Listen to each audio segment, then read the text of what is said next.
Hello everybody, CritCrab here with another story. This one, as the title would suggest, is about a forever DM who finally got to play as a player, and the game went above and beyond what the player expected. But just before we get into that, I want to thank today's sponsor, World Anvil. Are you a world builder of any kind? Do you spend hours poring over notes and documents? If so, you know how hard it can be to keep all of your world's information organized and accessible. That's why we have World Anvil.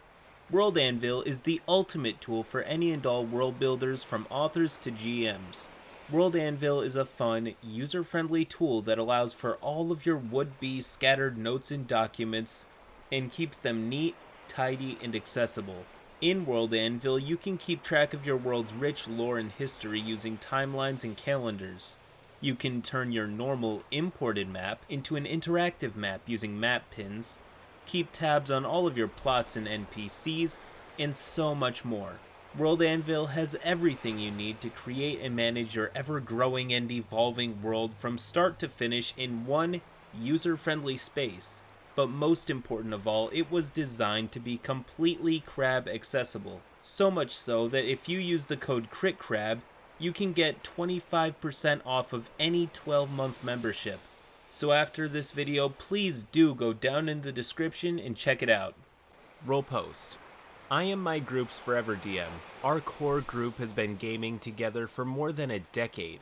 A new player joined our group and he volunteered to DM and gave me a break. I'll spare you the details, but it did not go so well. Railroading, a lack of agency, and some other issues caused the campaign to dissolve, putting it back on me to DM once again in order for our group to stay together. The new player/DM moved away, so it was at least an amicable parting. One of the other guys in the group decided to step up to give me a break. It was his first time DMing. He did not do voices, he didn't have a rich lore for his world or complex maps, but what he did have was imagination and the desire to make it a fun experience for all of us. Outside the game, this was one of the worst periods of my entire life. I was battling some crippling depression, had some issues at home with my marriage, and a very hostile situation at work. I was in no position to DM. And honestly, I was barely checked into our games as we played. That will become more relevant later. I settled on a tiefling warlock, Pact of the Chain. My familiar was a smartass imp named Rannin. My tiefling was simply named Defiance. My fellow players did not know, but I had worked it out with the DM ahead of time that my patron had split and fractured my soul into two.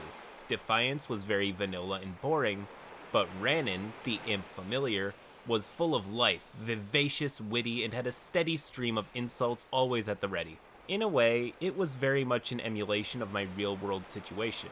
The party was always a bit wary of my character, especially because the imp was a real mischievous bastard. He was unpredictable, loud, insulting, but definitely useful and kept everyone on their toes. Defiance was always apologizing for the imp, but no one ever really knew that Rannin was the unbridled emotional side of my actual soul manifested into this annoying imp. But the real reason they were suspicious of me is that my character was a warlock, openly using magic in a world where magic was strictly illegal and punishable by death. However, being a former slave, Defiance had nothing left to live for except for turning the barbarous slavers inside out, a mission the others in the party also shared. Throughout the campaign, new DM was dropping some hints and lore about my patron, along with some clues about how I could rejoin my soul together in order to make me a whole person again. Obviously, this was something my character was very interested in, perhaps even more so than destroying the institution which victimized him. We had been running this campaign for over a year, and I was finally coming out of my depression. Anyone who has ever dealt with depression knows it's not something you snap out of. You slowly come out of it. But some days you feel terrible, and other days you can scrape together some energy to do things. But the better days were becoming more frequent. Defiance began to grow a sneaking suspicion that his patron was an archdemon whose plan was destroying the world's pantheon of deities. We had worked up to being around 16th level at this time, so I had the ability to speak with my patron when needed. I did this and asked him directly if he was an archdemon attempting to overthrow the Pantheon. He said yes, and that I, as his servant, was obligated to help him or he would never restore my soul. I asked him what he wanted me to do, and he told me to slay my party members as they were a threat to his plans. Do that, and your soul will be restored. This offer was very tempting. First of all, my party had not exactly been gracious or welcoming to Defiance, and sort of treated him like an unwanted stepchild.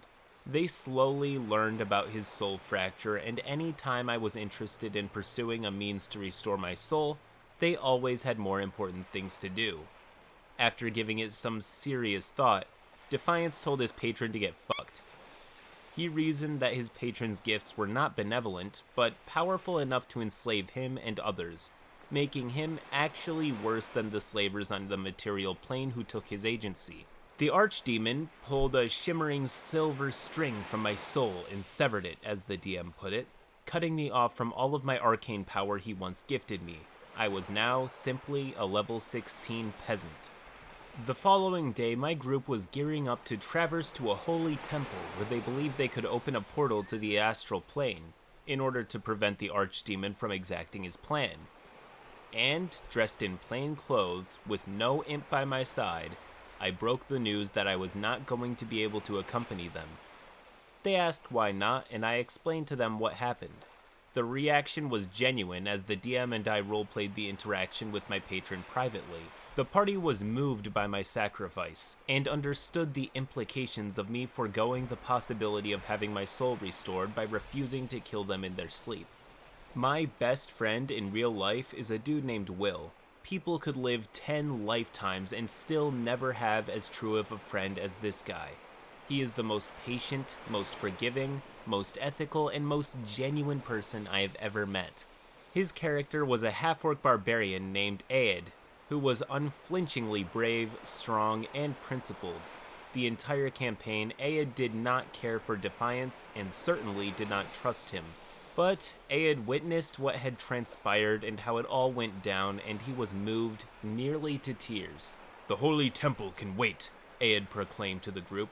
"We have to do something more important first." Aand explained in light of Defiance's sacrifice and proving both his loyalty and genuineness to the group that he was going to return the favor. He was going to petition his orc ancestors to be my new patron and restore my power in order to defeat my previous patron. Defiance was moved and asked how he would petition his ancestors. "You're going to have to kill me," Aand said. "What?" Defiance asked. "You will have to kill me," Aand repeated. "It is the only way I can speak directly with my ancestors. I will tell them that I am not ready to join them, but I am only temporarily crossing over to tell them the story of your sacrifice, and how they must help you by empowering you with the fury and might of all the orc clans." Earlier in the campaign, we pilfered a scroll of resurrection that we were hanging on to for a dire situation. Aand said that I could drive a sword through his heart, ending his life, and then use the scroll of resurrection to bring him back. While he is dead, he will petition his ancestors to loan me their power.